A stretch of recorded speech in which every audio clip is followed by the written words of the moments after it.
Hello and welcome to the Navy Blue Corner. I'm Ian Brownie. I'm joined as always by my good mate Lockie Lydiard. And mate Lockie, I've got to ask you firstly, how are you? And mate, how excited are you to be live for the first time ever on YouTube and just to get into everything we've been working on today? Been a long time coming, isn't it? We've been wanting to do this for a while, and it's good to finally be bringing the video element to the podcast. Only 2 years in, excited. You've done well setting all this up. It's a masterpiece. Thank you. We had some troubles early on, but here we are. And look, a bit of housekeeping before we get started into it all. Look, for those that are watching live, and I'll bring this up throughout, leave as many YouTube comments as possible throughout. If you have a question that we're discussing something, feel free to chuck it in the comments. We're pretty keen to make this as interactive as possible, which is why we're here on this platform. And for those who are listening in podcast form, which is weird to talk to people in the future. What are you doing? This episode is going to be very content-based, very visual. So if you're listening and you want to jump on the YouTube, feel free to do it. Links will be in the show notes. But look, now that all that's out of the way, Lockie, let's crack into this. We've got a very important part of, I guess, Carlton at the moment. We've had a lot of issues. We've had a lot of things going on. How important is this next stage of the Carlton journey? Wow, gee, you've hit me with a softball question to start things off. Well, I mean, that's the biggest question, of course. And I mean, not a lot of people think it's going to happen right away. I'm one of the people that's like, I feel like this off season can bring a lot of things together and we might see some good progress next year. But others who are probably a bit more realistic and maybe more level-headed than myself think we're still maybe a couple of years away from being in the area we want to be. Yeah. What about yourself? What are your thoughts on how things are tracking at the moment? A few re-signings this week, which is nice to see as well. Yeah, look, definitely good. The big thing is, and I guess this is kind of what this episode and the next one after this is kind of leading to, is just how important this next period is. And the reasons I mention that is just the key pillars of the list and the age demographic. You've got, guys like Wiedering and Mackay, one of the best defenders in the competition, one of the best forwards in the comp. They're both 24 years old, so they're starting to really hit their peak now. And we can't waste, I guess, their best years. We've got Walsh, 21, easily and quickly becoming one of the best midfielders in the comp. Yeah. I just don't want us to waste this. Kind of like I feel like we might have wasted most of Patrick Cripps. He's obviously only 26, so he's still got good footy ahead of him. But we weren't sort of projected to go. We still haven't made finals. Who knows if it's going to be a couple of years. So with this reset that's happening, new CEO, new board members, new coach, everything, it just means that this next step, I suppose, in the Carlton future is just so vital. And I guess over these next two episodes, we're going to be exploring the past and what led us to this critical point that'll lead us on to some more videos and some more content in the next coming weeks and months. And yeah, so episode 1, as we mentioned, is going to be part of the draft. We're going to be looking at the drafting throughout the years that led us to the rebuild itself, and then actually looking at the rebuild. And then the episode after that, we'll be looking at the trades, which we all love. So I guess, yeah, Lockie, I'll get some questions for you with this. Let's get this up because this is what we've been working on. So we may as well jump into it now. Let's get this up. So some big things have happened. We're looking at the years before the rebuild. What led to it? So from 2009 to 2014, we made finals in 2009, 2010, 2011, culminating with a preliminary final in 2011. And then all just turned to absolute shit after that. We sacked Ratton in 2012. We brought in Malthouse. We then sacked him at the end of 2015, which, we finished on the bottom, got the number 1 pick, which then led to the new era with Sauce. That will be the rebuild. But this is the period that really, I think we're still almost haunted by some issues. Now, you can see all the names up there in the draft. Lockie, does anything strike out straight away that you're looking at this list of players, and what are you making of it? Firstly, I love going through this kind of thing. I think to be able to have a well-rounded opinion on where we are currently, it's important to be able to look back at these times to see how we got into this position. And I mean, it's pretty clear for me that in these 6 years, it's like, what have we done to develop players in this time to keep them on our list or even in the league is just insane. It's insane the amount of players here who it seemed like in their first couple of years we thought, oh yeah, we might have something here, and then they're no longer even in the league. Oh, 100%. And I suppose we'll be going through this drafting sort of picks here. And look, the thing is, Lockie, you'll know this more than anyone. What are the big issues with having and take a look at the draft in hindsight? What's the biggest issue? I mean, what is the biggest issue? It probably doesn't take into account fit. Is that what you're going for? Okay, good. Yeah, so I didn't tee that one up amazingly for you. Look, I was looking a little bit at that, and then I guess also that just how easy it is to just literally say, we should have picked this guy. Hindsight's a brilliant thing. Should have picked him. And that's so easy. So we're going to try and keep that in mind and not just say, oh, we should have drafted X and X. We're going to try and give reasons maybe for it instead of just making it so simple. So looking at this, the early picks are what we're focusing on, mainly because some of these later picks, statistically, they don't always come on. It's harder to find the gems with those picks, but the early ones are the ones that really count. And same with the rookie draft. There's a couple of names throughout here that have served us well, but you don't expect to get the superstar of the competition with a rookie draft pick. So look, let's go into this and let's have a look. And now the biggest thing that if you are looking at this sheet in front of you of every single player we drafted through a 6-year period, Lockie, how many players can you guess if you've had a look at it or if you know are still playing AFL football out of these 6 years of drafting? Yeah, well, look, obviously Big Rick from 2013 stands out. What have we got? Kerno? Yeah, a couple. Is there any I'm missing apart from those two? There is one. So we have three people drafted from Carlton in 6 years that still play AFL football. Two of them for the Blues in Rick and Ed Kerno. The only other one is Zach Tui, as you mentioned, now playing at Geelong. So that's so important, mainly because this is your 30-year-old to your 25-year-olds. So the bulk of where your best players should be in a list. And this is the reason it's stunted us. It's why we went into the rebuild in the first place. We've lost our experience and we're still sort of paying for it now, as I mentioned. So look, what I want to take you to just quickly while we get into this is chatted about this somewhat last year, talking about the ages and the demographics. And I really want to get into this. So let me try and scroll through. I like it. I made a little chart here for you all. Oh, stop it. And I will make sense of this for you. So what I tried to do was take a look at some of the more, dynasty teams that won grand finals, went to multiple grand finals and sort of had some sustained success. So obviously Hawthorn and Richmond. I threw West Coast in there because they lost a grand final, won one, and have played consistent finals for a lot of years. And I really wanted to see if those core ages, 24 to 28, if there was any correlation to like game experience and things like that. So as you can see, a lot of them have the bulk of the list there from sort of 15 to 20 players in that age bracket. And it looked like it was around that 100 to 110 average games for those kind of players. And look, this isn't a perfect science. Obviously, you could easily pick out, you could draft yourself and trade 20 players that have all played 100 and something games that maybe aren't that good. Like I'll throw him under the bus here. A Jack Nunes type who has been is a good player for us, played over 100 games, is in that age bracket. But if you put a whole team of him together, you're probably not going to win a premiership. So it's not 100% science, but you sort of back in your list that these players should be your best ones. And that's what I want to look at. Unfortunately, at the moment, we got 20 players there, which is decent. Big part of the list. But 88 games is the average, which that is so far off the experience. And do you think that is a factor as to why currently with this playing list, we aren't 100% peaking at the moment? Yeah, I think it has to be something that's taken into consideration for that, for sure. I think it's a pretty well-known thing that age bracket is where the prime is, and we've got players in that prime, but they haven't necessarily got the games into them, whether it's from injury or just not getting the chance due to too many players in that position, etc. So yeah, it's interesting. It's interesting to look at how similar they all are, except that Hawthorn in 13 a bit below the rest, but all pretty similar.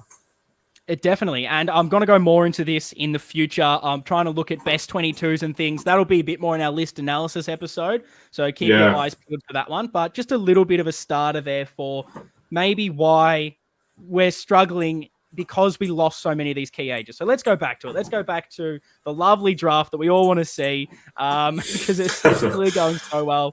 I think I see a comment here.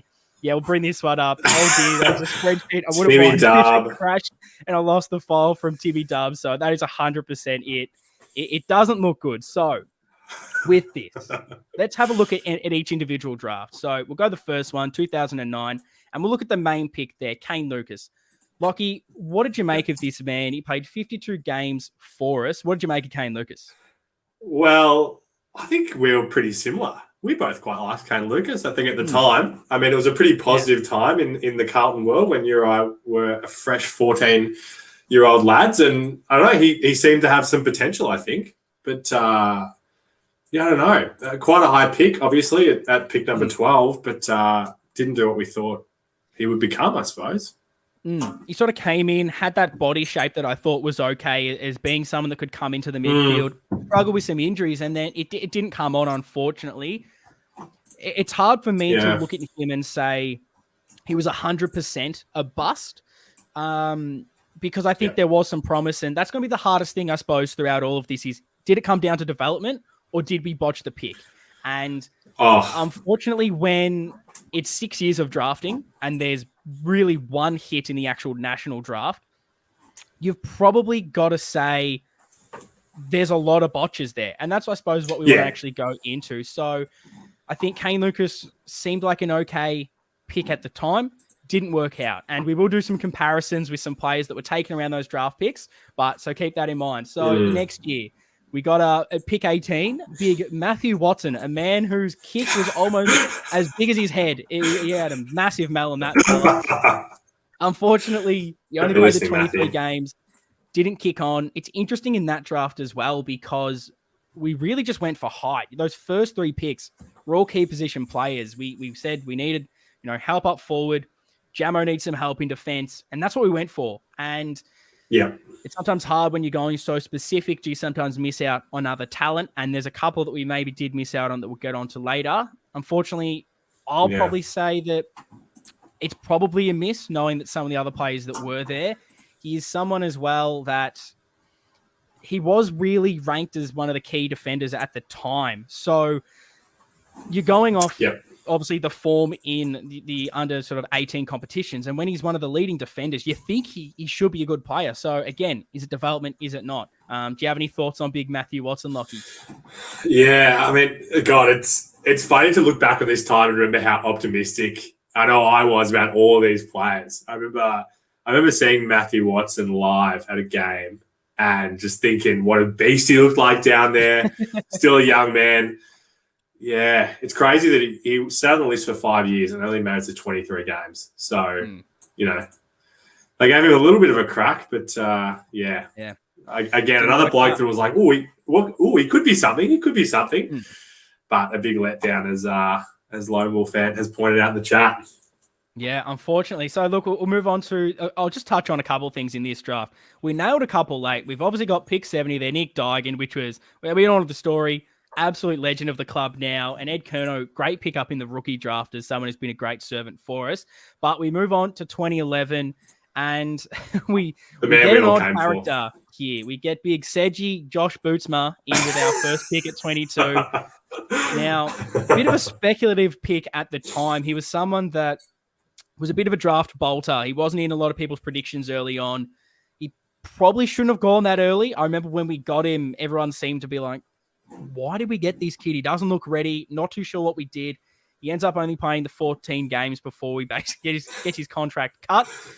So obviously it didn't work. And even when he did play, I didn't see a lot in him. He seemed like a weird pick. Obviously that was like the Malthouse sort of era starting then. So even then you sort of saw him play under it and you just went, what is this club doing with a guy like this?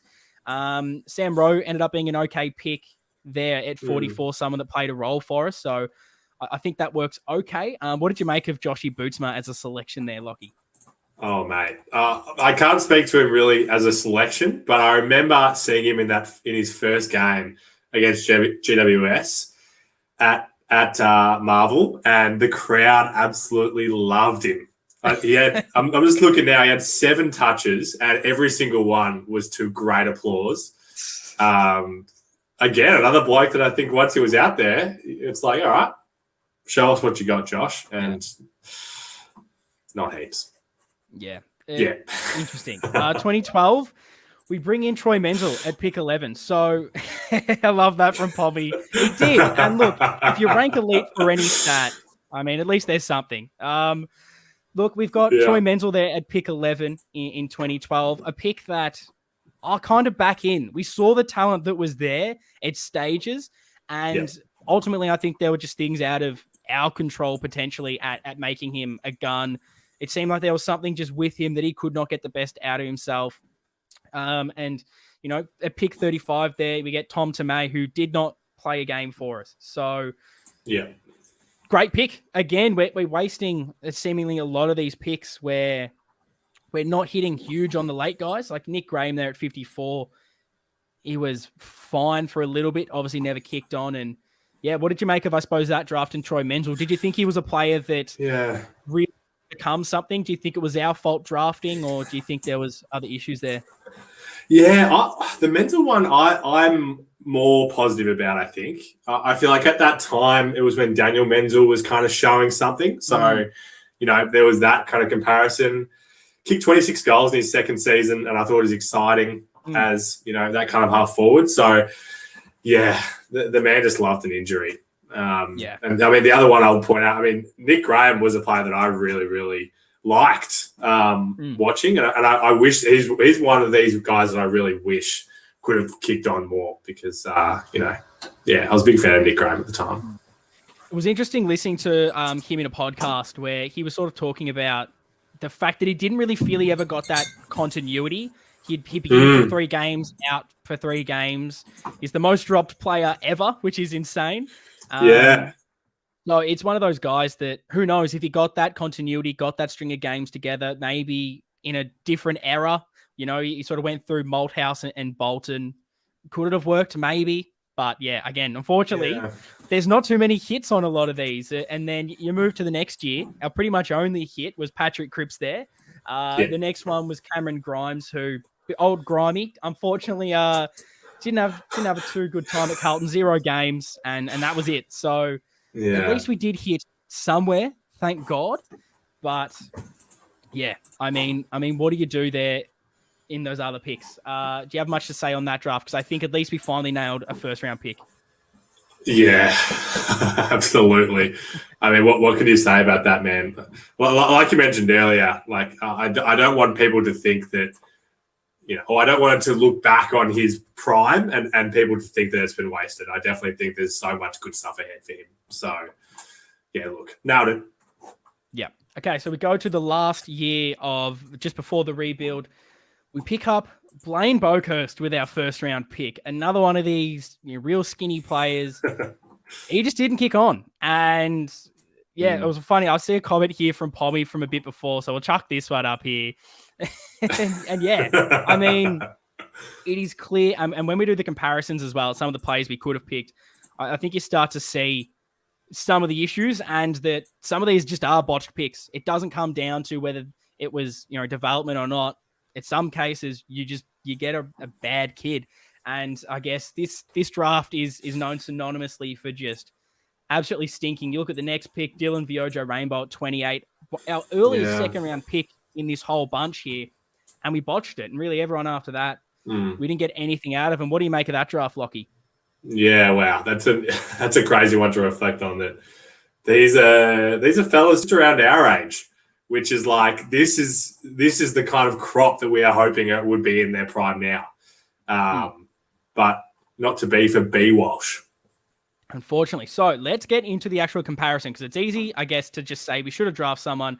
So let me and Lockie have a go at giving reasons as to why we think others maybe should have been drafted instead. So let's get on to this. So I've got basically a few players taken after these kind of guys. So let's go the first year, Kane Lucas. The next 2 picks after him were Daniel Talia and Lewis Jetta. So it seemed like we were going for midfielders. So I can understand why we maybe didn't pick a couple of those guys up. And maybe I'll give them the benefit of the doubt there.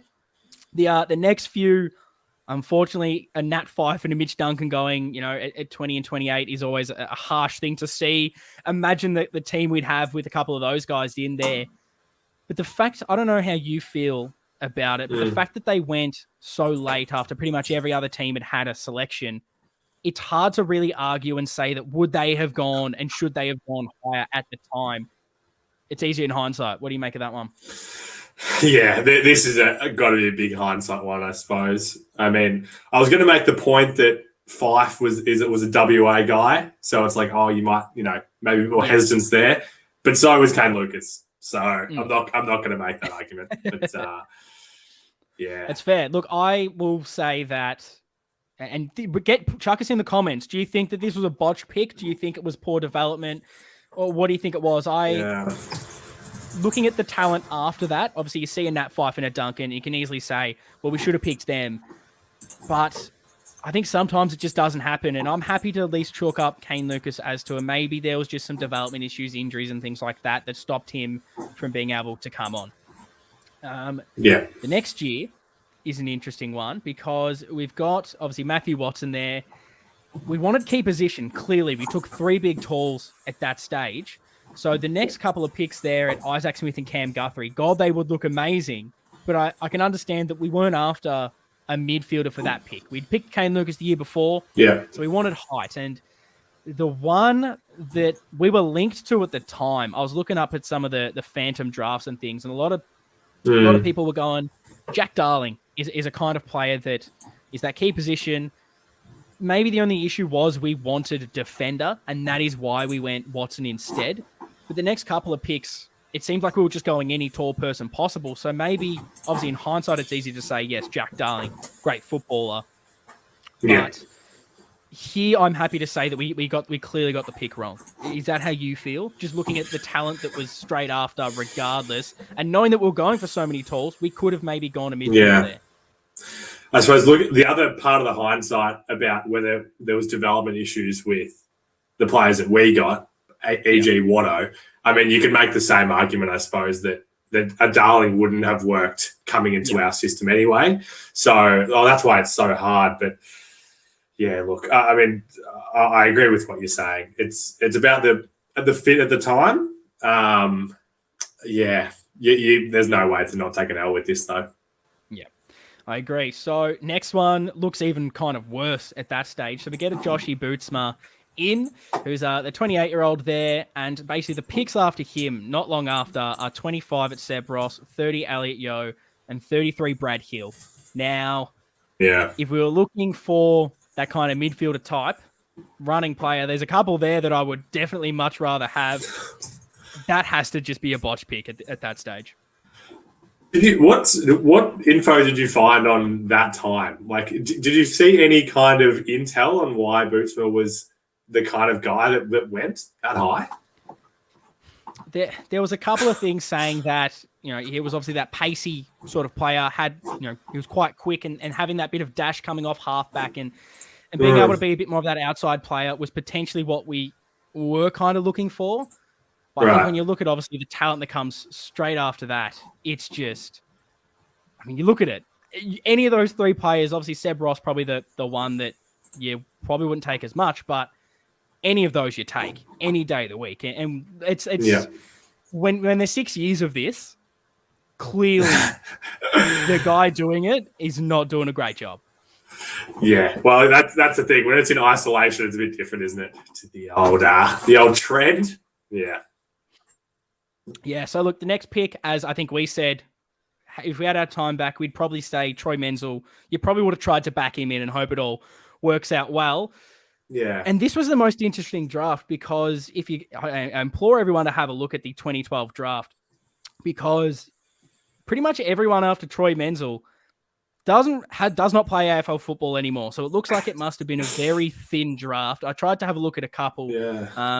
At pick 14, you had Aiden Call there. At 18, Grundy, but we weren't in the market for a ruckman, so it didn't really make sense at that stage. And then pick 31 was Camden McIntosh. But again, you're probably not going to make the argument of picking up someone that went 31 at pick 11. So I'm happy to chalk this one off as it just didn't work out. What do you make of it? It's a good draft to have a read of if you like niche AFL players, isn't it? Because there's plenty of niches on this list. Yeah, like I said before about Troy, I don't necessarily want to take this one as an L because I felt like at the time it felt like a good pick. Oh, there you go, as Timmy Dubbs said, and I feel like he could have still been 27 years old. The bloke's still on our list where if he could have stayed healthy. Agree. And then the 2014 draft, this just looks awful. And you would have all seen it. It's been up on the screen for a while.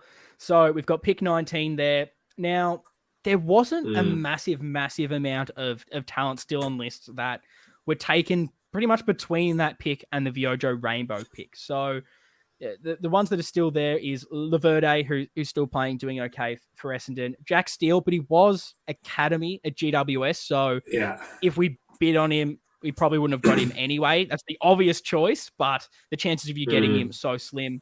And then Toby McLean, who's a player I do really like for the Doggies. So those are the couple there. So even though I don't love the Boakhurst pick, was there anyone else there really to take that in hindsight? Because I think the most of them tend to come after the Viojo Rainbow pick. Yeah, that's the thing. I wish I could teleport back this time and see what the feel was around all these players. God, there's nothing that will drive you more insane than just looking at a player drafted and then looking at number 29. Yeah. Like that'll just drive you mad. And so let's go straight to it. We got Dylan Viojo Rainbow, who didn't play a game for us, and basically the pick straight after is Took Miller, which is just it hurts. It hurts so much. The pick after that was Braden Maynard. Pick after that is Daniel Howe. Then not long after, you got a Neil Bullen, Loney, Bailey Dale, and Caleb Daniel. There's really a plethora of picks all throughout that. And I think Pommy said exactly. Look, if we were trying to sell anything off the game, we should have. I'm disappointed we didn't have more Dylan Viojo Rainbow merch at the time. Someone should maybe get some out. Maybe that's our first merch. Oh, hang on. Hey, don't start. Some DVR merch. Don't put the secrets out there too soon. But yeah, when there's that much talent, I think that comes after this pick, and you didn't play a game for Carlton, who wasn't playing good footy at this stage either. No, that's a bad pick.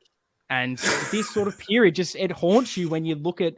Now, I'm not expecting us to nail every single one of these picks, but for us to only nail one first round pick and no second round picks for 6 years, that's horrendous. There's nothing else to say to that.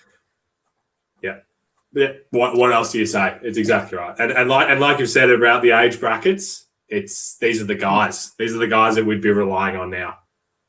Exactly. So let's go to just one thing before I'll go to that actually.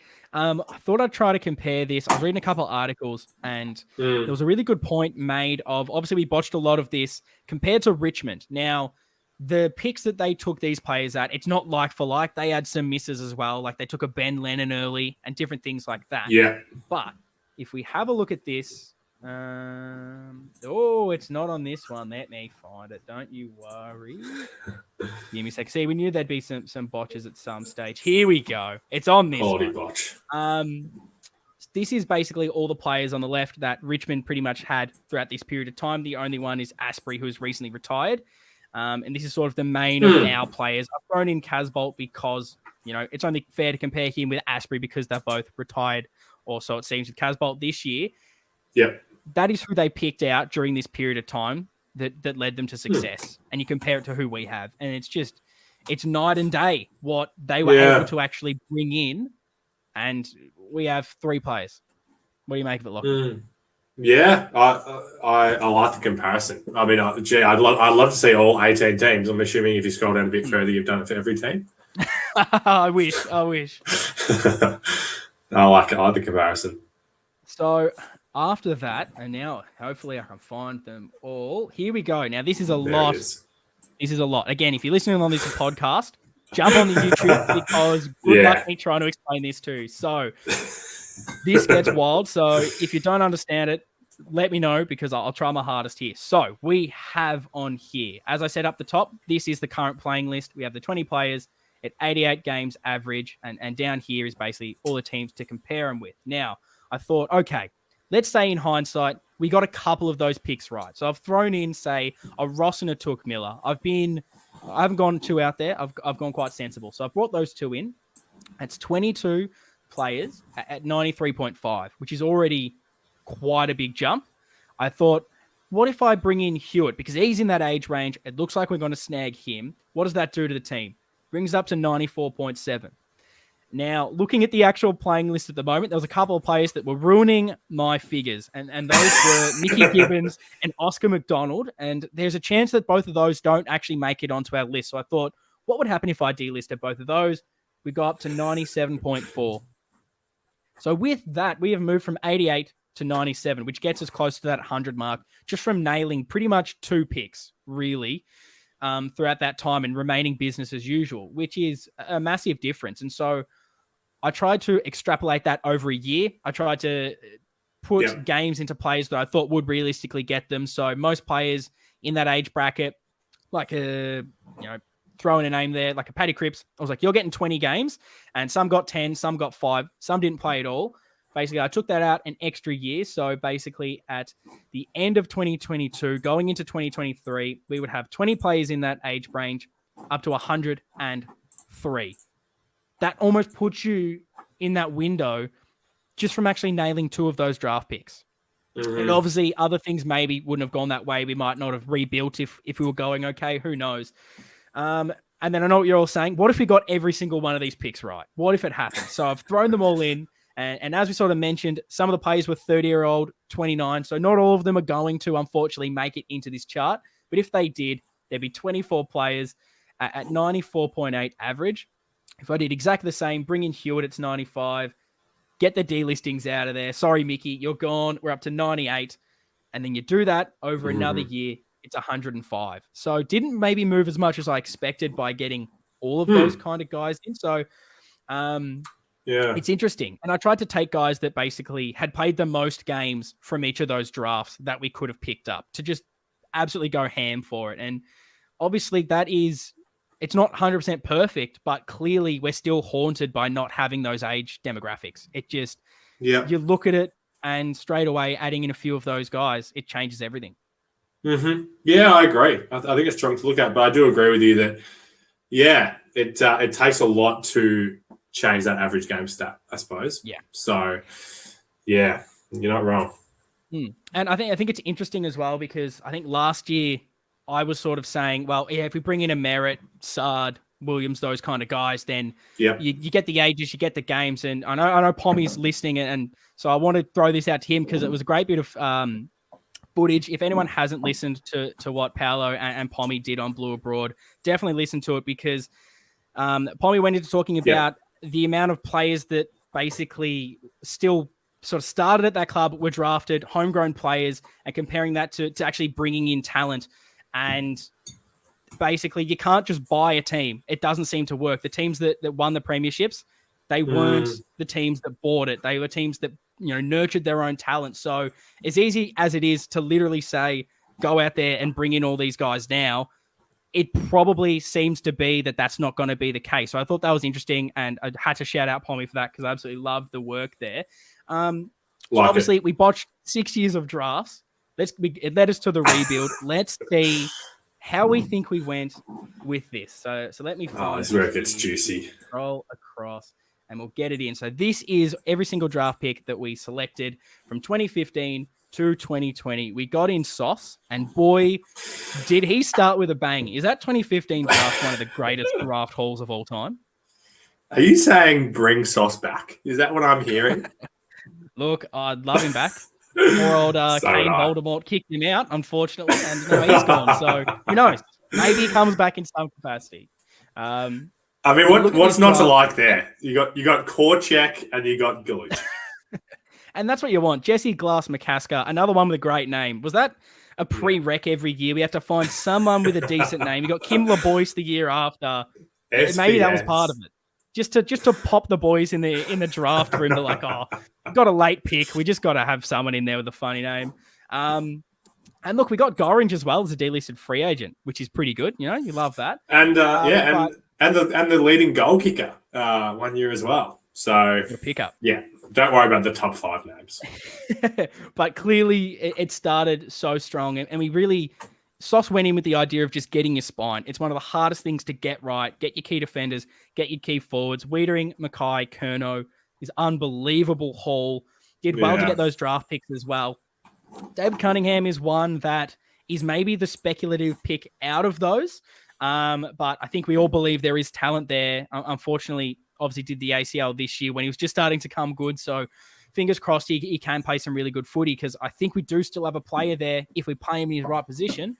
And then we've obviously got Jack Silvani, which is a great pickup, father-son, which is why it went so late. And he's just become a really good player. So 2015, perfect. It was get your key pillars in.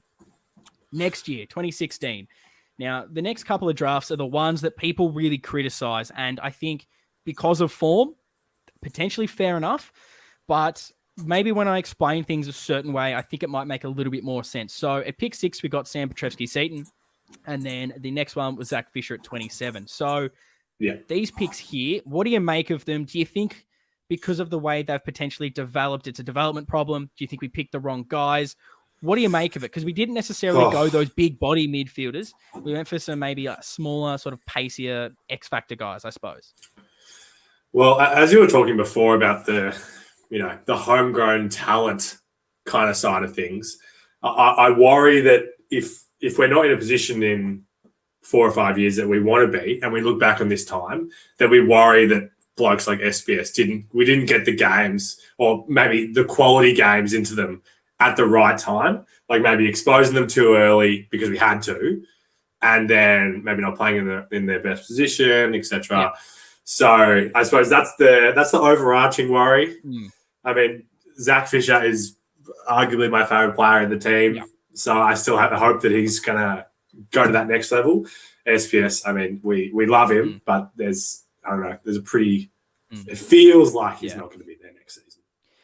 I think for me, it's clear that there is talent with these kids. You can see it. You've seen it in glimpses throughout their careers already. They have good skill sets, and I think it comes down to development. Like we threw Petrevski-Seton on the halfback, which initially I'll put my hand up and say I thought it was an okay idea because I liked the way we used him at times, the season before we moved him down there as we're in trouble, give it to SPS. We need someone who can use the ball well, transitioning the ball. And I think the idea was there, but persisting with him for 2 seasons has hurt him.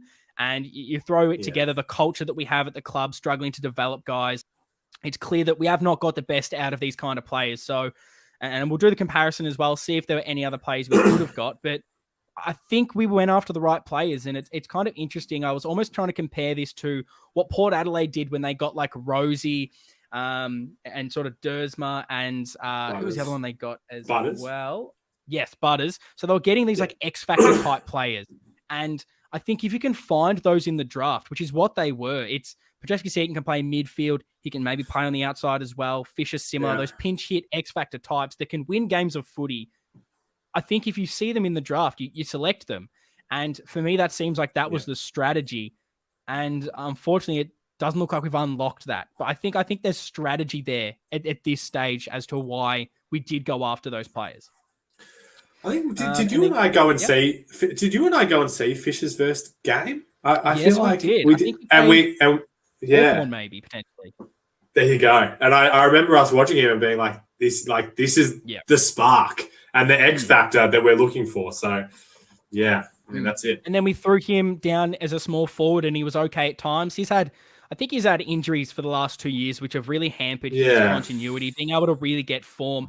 You miss out on a preseason, or you have an injury that takes you out for 8 or so weeks. It's hard. It's hard to come back for that. So there's still hope for these 2 guys. They're the 2 that seem to get floated around as the trade bait at this stage. But I think if you can sort of look at the draft like this, and it'll make sense when we go into our next couple, that I think the plan did make sense. So also shout out to Alex Silvani here, that I thought was an amazing pickup until he got those injuries. That game on Buddy is one of my favorite individual performances, just quietly. So we move on to the next one. And a quick shout out to Willow as well, who still, I mean, at the start of this season, the expectations we had were so high. And I feel like even though they've simmered a bit now, there's still that potential there. So, 100%. Still good. Let's look at 2017. Paddy Dow at pick 3. It's a tough one because he was so hyped at the time, and he was that explosive player to explode out of the stoppages, and he made sense. The only other real person that was probably getting floated at that pick was an LDU, and Yeah. I think maybe because we had Cripper at the time, we had that bigger body guy, and maybe we had a few of the other guys around there. Maybe the sauce was going, we need an explode out of stoppage player. We don't have it. Our midfield's a little same. We bring in that kind of guy. And if you're going pick 3 around that, everyone probably would have said that that's the kind of player you take. And so Paddy Dow, I think, looks like it's a little bit down to development. We threw him in straight away. He maybe wasn't ready, stunted him a little bit. We then didn't play him for a couple of years. And now he's finally coming back in. Looks okay. And then he gets dropped again. So I don't know. What do you make of Paddy Dow so far? Oh, man. It's so... These two players are just always linked in my mind because of how they were at the time and then how they've been treated in their 4 years. It's just crazy. It's crazy to see how much opportunity they had in those first couple of years. And some may argue that that's a good thing, but in hindsight, it's hard to say that it was. And then just so strange last year with the lack of opportunity for both of them, and then here we are. Yeah, it's crazy. Well, I mean, But what are your thoughts? I like Paddy Dow. I sort of wavered on him a little bit when I just remember the Gold Coast game where the old over Mitch McGovern's head, where I think all he had to do was make the right decision. He ends up turning the ball over, and that sort of stuck out at that stage where he seemed to just always keep making these little mistakes that, I mean, us as a fan base, we were crucifying a kid for, which maybe we shouldn't have been. And it doesn't help when the team's not playing well. You sort of throw a kid in and you expect him to be the next superstar. Not everyone can be a Sam Walsh where they just come in and be the best. And I just don't think we've probably handled him the best because it was clear that he was such a big talent and a big prospect at the time. And I think we're starting to see some signs, and who knows, maybe you get a new coach in, you get a new system, and maybe that's also down to an SPS and Zach Fisher. You actually do a system-based squad and you use the positives out of these players, and you don't just go, oh, we'll throw you in this position that doesn't work and we'll keep him there for ages. You give them a role, you use their strengths to benefit the team, and it all starts to click. I think we saw like that Essendon game before he got injured. He was going to have a blinder, and he's shown its stages, particularly this year. And I think it's still such a young kid. He can clearly kick on and become a really good player for us in years to come. Absolutely no doubt. There's no way that I'm writing either of them off. I mean, it's crazy to remember how young they still are because it seems like it's been such a journey. Like I said, of these bulk games at the start and then this kind of roller coaster couple of years. So they're still so young. And like you said, I hope I don't overvalue it, but I feel like getting a new coach in front of players and the whole kind of culture shift that's being done now, I actually don't think it can be overstated enough how impactful that can be. So, man, I hope my optimism shines through enough there. I hope so. And then pick 10, Lockie, what do you make of your man? Same name, Lockie O'Brien. Went at pick 10, a little bit speculative. There's been talk that he wasn't even going to get taken in the top 20. And, Sauce just had this liking for him. He brought him in as a type. What do you make of him so far? Because he's been someone that I think the fan base has probably given him the most stick out of almost all of our players. And when you get chosen at pick 10 in a draft that, Paddy Dow struggled as well, it's never a good environment to come into. Is it a botch pick? Do you still see something in Lockie O'Brien? What do you make of it? Yeah, I'm not calling it botched yet. I think... Yeah, we didn't really see him. I don't know. We didn't know if we were going to see him at all this year. And then when he came in, he showed some of those signs that we love, and he fills that hole that we know that we're missing. So, yeah, I'm not going to call it botched yet. But, I mean, there's people in the community that don't want him getting another deal, which I definitely don't want to be just losing him for nothing. He would. There'd be another players that we wanted to delist before him. Are you similar? Yeah, I want him. I see something. It was interesting that Teague sort of came in, seemed to play him on that wing, and he had some really good games in Teague's sort of first end of a year, and then just didn't play him. And we only saw him when we almost all begged for him to play at the end of this season.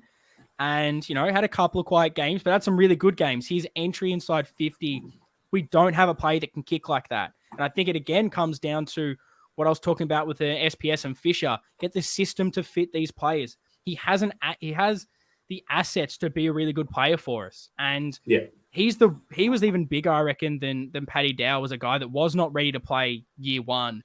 And everyone got injured, and we've just gone play in the middle. It wasn't play on the wing and get yourself right, play on a half forward line. It was just straight in the guts. Good luck. We're the worst team in the AFL. Have a go. And it killed him.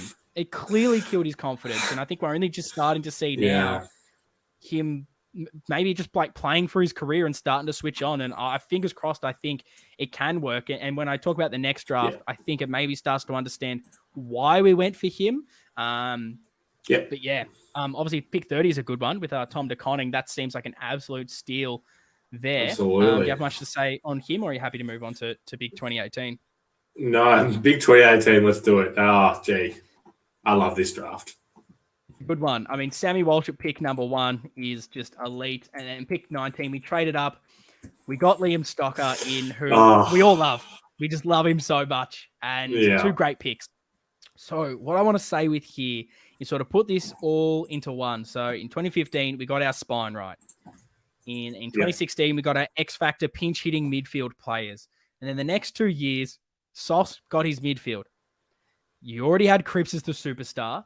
You've got Paddy Dow as that explode the lines kind of player. You got Sammy Walsh that can do everything. Liam Stocker is another stronger sort of player in there. You got Lockie O'Brien on the outside. Petreski, Seaton, and Fisher can pinch hit in there, play outside.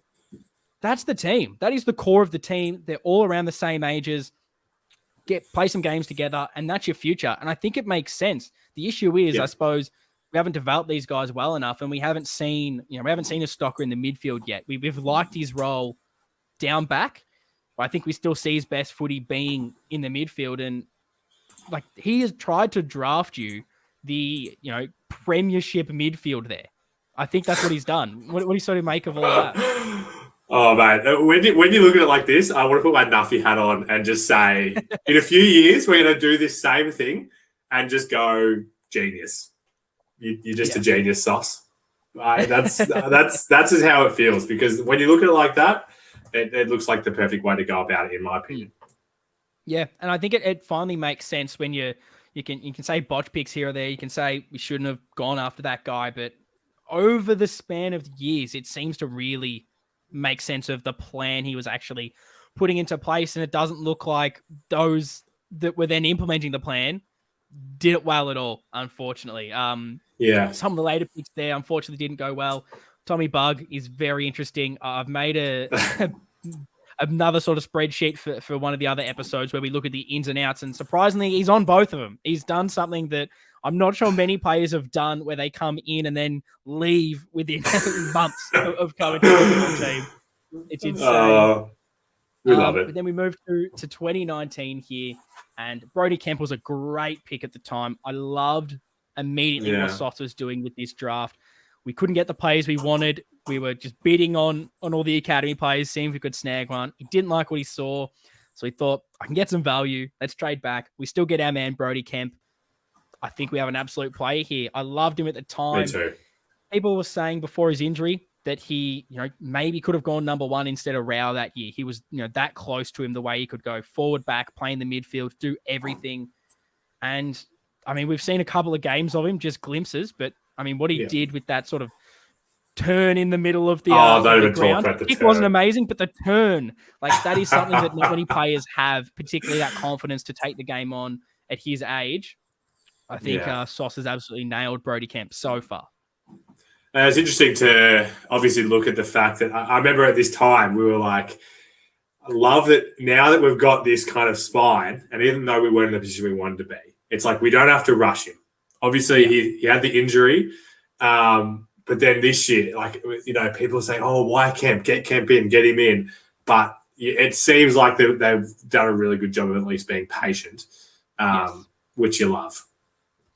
I agree. And then pick 20 is the weird one here. We went Sam Philp, and we traded up for it at the time. And I remember looking at it going, Oh, gee, I really hope like Dev Robertson just falls to us here. I would love him for us. And then we trade up and you go, beautiful. Here we go. We're getting Dev. And then out of nowhere, Sam Philp, a guy personally I'd never heard of in my life. It looked like the guys on draft night had no idea about him either. And I mean, we haven't seen him. He's unfortunately had some injury issues. So who knows if he will be a star player for us. But it was definitely an interesting pick at the time, and seeing how some of these other players have gone, it maybe looks a little bit worse as well. What do you make of trading up for Philpy? Yeah, I mean, and Timmy Dub makes a fantastic point as well. Like, such a minimal time that they've been in the system and at the club, and what opportunity has there been? So absolutely spot on there. I mean, all I could really say on that is, I mean, Dev Robertson. I'm a fan of that man as well. So I was probably not as invested as at the time as you were on that, but we'll still hold out hope. Obviously, he's still incredibly young and hasn't had the chance yet. But exactly. And I mean, Josh Honey was an amazing pick there in the rookie draft. He looks like an absolute superstar. You know my love for him if you listen to the podcast. And then moving to 2020, Sauce is no longer with us. It's Austin's first ever draft, and I think he has absolutely nailed it here. We didn't have a high pick. We traded it for Sardi, and so we didn't have a lot to work with. And we just went, okay, we need small forward. And I think Durden was the absolute pick there. It was either him or Rowe. Rowe a little bit more developed, a little bit older, was ready to come in and kick goals, but he probably wasn't that real pressure guy that Durden was. So I think really great pick there. I love what I've seen of him so far. And then pick 41 with Carroll. Another bit of a project player. He's probably going to take that little bit extra to develop, being that little bit younger. But seeing some of his highlights and seeing some of the things he did in the twos this year as well, I think we've got another player. And like you mentioned, with Brody Kemp, we don't have to rush him. We can just let him develop in the twos and then bring him in when he's ready. Because I think we saw maybe to a little bit too much of a degree with a Honey and Stocker sometimes, and maybe even a Kemp, but guys that were playing a lot of twos and you go and just bring him in. I want to see him. And I think that we can wait a little bit with Carroll, but it's going to be so exciting when we finally bring him in. Definitely. And I mean, if these guys turn into anything, it's going to be just such a maximum reward for where we were taking them in the draft as well. Like, reflecting on the 6-year period that you looked at before, it's like anyone selected around this range was just a complete miss. So at least the fact that we like what we see from them, it's great. I love this comment from Luke, by the way, in the chat. This is great. This is It is nice. It's nice to be in video form. It's nice to actually chat to you guys while we're recording. It sometimes feels a bit weird when we're just doing it by ourselves. You don't have that lovely interaction. We can get the questions and stuff from you guys beforehand, but it's nice to chat to you live. I like it. So appreciate that. Gee, I would love Cook to be announced tomorrow. I could not. I have no clue. I know nothing. I have no inside sources. I wish I did. Mate, that's exactly what someone with inside sources would say. I wish. So lock it in, Luke. We've gone through this drafting here in the rebuild, and I think we've said we're pretty happy with most of it, or at least we understand the idea, and I think both of us are probably aligned, saying it's been a bit more issues of development rather than Sauce botching all the picks. But we compared old mates drafting, and so we've got to go into Sauce's as well. So let's go into here. Okay, let's have a look. So some of the draft picks that maybe weren't the greatest, you could maybe argue. Let's have a look and see the ones that people don't like, who we could have got instead. Who could we got? So we'll start with Cunningham, who I still love as a pickup personally. Same. We have Ben Keys, who originally went to, I believe it was Brisbane, and then ends up going to Adelaide. He only really kicked on this year. He's been someone that everyone was saying, who's Ben Keys? He's not very good footballer. And all of a sudden he exploded. So in hindsight now, it looks like, gee, imagine if you had a Ben Keys in your side, and the next pick's even bigger with a Josh Dunkley. Imagine if you have him in your team. But I'm happy to say that, seeing how well we did with that draft, that I don't think Cunningham was the worst pick, because I don't think we've handled him well. We were crying out for him to play midfield, played that one against Essendon, dominated, and then back to the half-forward line. What do you think that pick was a bad one, Lockie? No, I can't put that one to a bad pick either.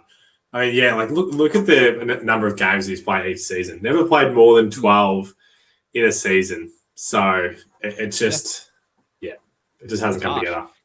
Yeah, I agree. So I'm happy to say that the Cunningham pick was a decent one. So we move on to SPS. Now, these are the sort of players in a similar mold to him that I was sort of finding. So we've got a Will Brodie there, a bit more of that inside midfielder. You've got Jack Bowes, Ollie Florent, Jai Simpkin, Jared Berry, and Sam Powell-Pepper. Do many of those stand out as guys that you would 100% be like, yes, please give me him over SPS in hindsight? Firstly, Sam Powell-Pepper feels like he's 33 years old to me. I don't know why. I feel like he's been in the league since like 2010. So I didn't realize he was drafted this short time ago. Oh, it's so hard because all the stuff that we've said about SPS is what rings true, where you worry that it's the development piece rather than the drafting, I feel. I agree. Like, I mean, Florent or Jared Berry, I would love in my team, but seeing how we have treated SPS, is there any chance that we just destroyed them as well? I mean, playing him in the wrong position that he wasn't flourishing in for 2 seasons has clearly hurt him. And I think the idea I'm going with these X Factor players, the idea was, and they do look at this, the next couple of years of guys coming through, maybe they literally said, we've got so many midfielders, just like pure midfielders coming in the next couple of years, we can afford to bring in a spark-like player like we did with SPS. So again, I'm pretty happy to say I'm happy with what Sauce was doing, and probably similar with Fisher.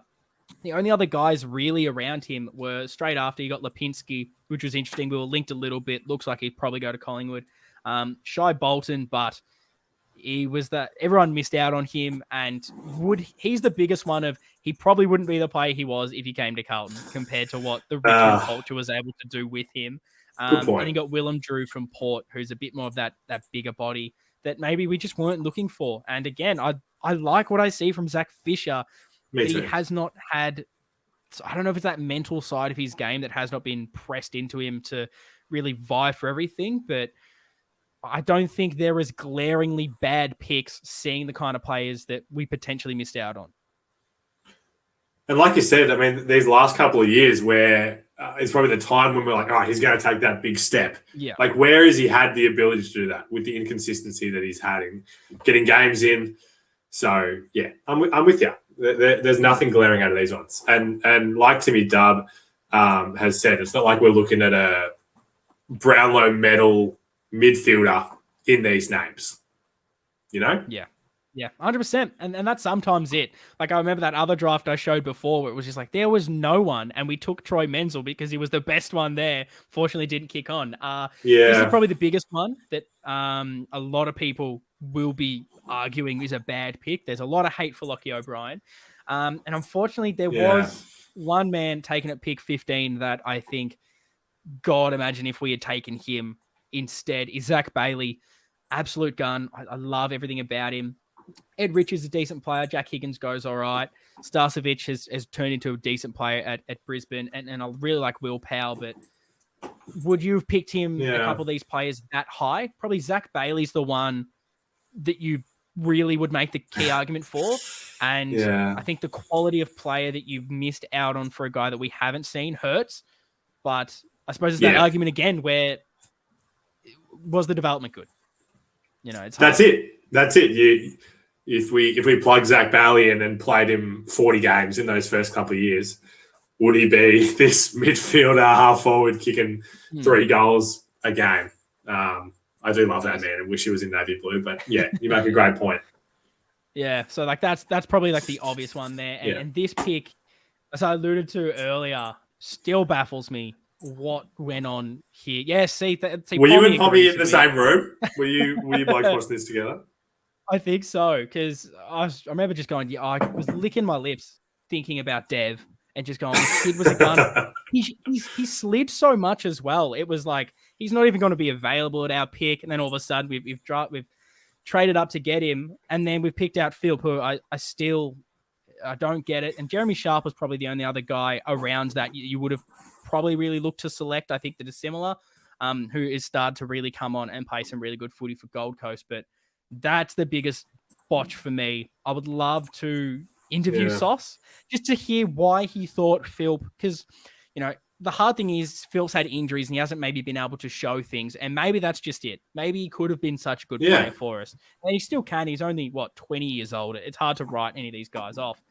But I'd love to ask him the question, like, what did you see in Phil to take him over a guy like Dev Robertson? I'd love that. I would love that. Oh, Sauce. We love you. Sorry, I've got to bring this one up because this is great insight from Pommy. My Phantom draft with the boys, the earliest Philp went. Oh, don't say 42, that. Which, that's good. Wow, that's exactly what we want. So that's sort of the players that I suppose we could have got. What do you make of the whole rebuild? Do you have any, I guess, like closing thoughts on how you felt the rebuild actually went? Because it's probably clear that we botched completely the years prior. Do you like the plan with Sauce? Do you think that the drafting was actually good and that there was the development that was wrong? Or do you think we maybe missed on a couple of picks there that has really hurt us?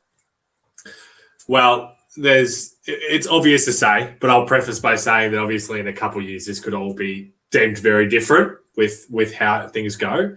But where we sit right now, I mean, I have to say that the way that it looked like Sauce built this list over the years from the draft was the right way to go about it. And maybe if some things went a little bit differently and we could have developed players in some different ways, then maybe we would be in a different position now to where we are. Well, what are your closing thoughts? I might give some more once you go. Yeah. Look, I think it's one of those hard things, like the span between 09 and 14. I think it clearly set us back heaps. And you're bringing a guy like Malthouse that seemed to just almost ruin the club in a lot of ways. The culture was so bad, and you lose guys like Betts, Waite, Henderson, sort of Tui, those kind of players that were all really good best 22 for us that have potentially gone on and played better footy at other clubs.